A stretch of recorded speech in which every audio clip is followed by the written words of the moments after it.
Redmi pad SE എന്ന പുതിയൊരു tablet ഇപ്പം ഇന്ത്യൻ മാർക്കറ്റിൽ ലോഞ്ച് ചെയ്തിട്ടുണ്ട്.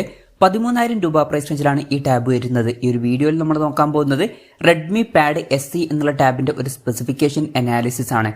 ആദ്യം നമ്മൾ ഫീച്ചേഴ്സും കാര്യങ്ങളൊക്കെ നോക്കുകയാണെന്നുണ്ടെങ്കിൽ ഡിസ്പ്ലേയുടെ കാര്യത്തിൽ ഈ ഒരു ടാബിൽ 11 ഇഞ്ചിന്റെ WUXGA ഡിസ്പ്ലേ ആണ് വരുന്നത്. റെസൊല്യൂഷൻ വരുന്നത് 1920x1200 ആണ്. LCD പാനലാണ് ഇതിൽ ഉപയോഗിച്ചിരിക്കുന്നത്.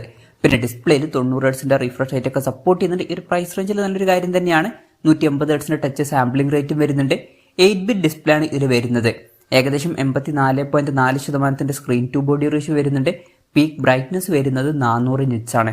അപ്പോൾ ഡിസ്പ്ലേ ഫീച്ചേഴ്സ് മൊത്തത്തിൽ നോക്കുമ്പോൾ ഈ ഒരു പ്രൈസ് റേഞ്ചിനനുസരിച്ചിട്ടുള്ള ഡിസ്പ്ലേ ഫീച്ചേഴ്സും കാര്യങ്ങളൊക്കെ ഈ ടാബിൽ കൊടുത്തിട്ടുണ്ട് എന്ന് പറയാവുന്നതാണ്. അപ്പോൾ തരക്കേടില്ലാത്ത ഡിസ്പ്ലേ ഫീച്ചേഴ്സ് ഇതിൽ വരുന്നുണ്ട്.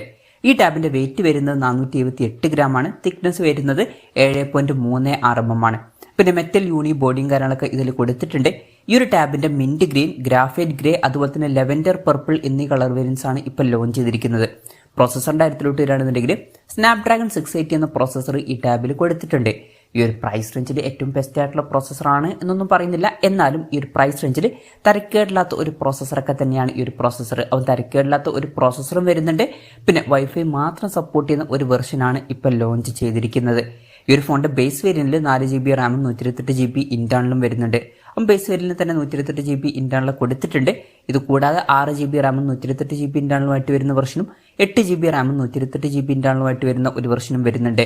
LPDDR4Xന്റെ റാമും eMMC 5.1 സ്റ്റോറേജ് ടൈപ്പുമാണ് ഇതിൽ വരുന്നത്.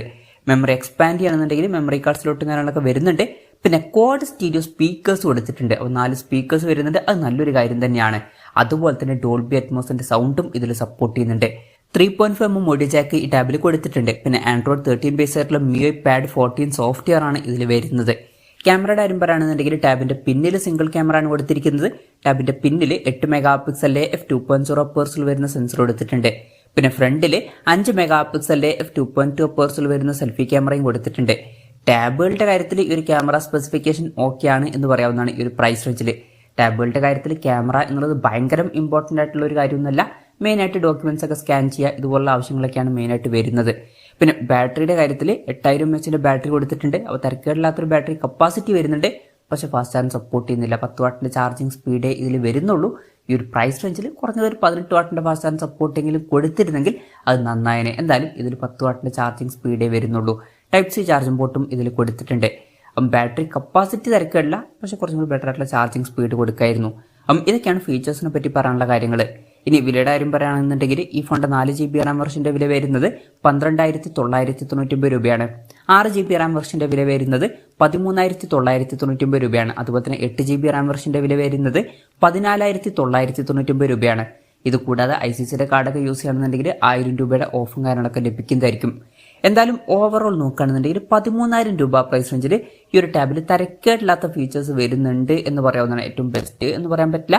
ഈ ഒരു പ്രൈസ് റേഞ്ചിൽ ഒരു 18 വാട്ടിന്റെ ഫാസ്റ്റ് ചാർജ് സപ്പോർട്ടും കൂടി ഉണ്ടായിരുന്നെങ്കിൽ കുറച്ചും കൂടി നന്നായനെ. എന്തായാലും ഈ ഒരു പ്രൈസ് റേഞ്ചിൽ മൊത്തത്തിൽ നോക്കുമ്പോൾ തരക്കേടില്ലാത്ത ഫീച്ചേഴ്സുമായിട്ട് വരുന്ന ഒരു ടാബ് എന്നൊക്കെ പറയാവുന്നതാണ്. എന്തായാലും റെഡ്മി പാഡ് SE എന്ന ടാബിനെ പറ്റിയിട്ടുള്ള നിങ്ങളുടെ അഭിപ്രായം ജസ്റ്റ് ഒന്ന് കമന്റ് ചെയ്യുക.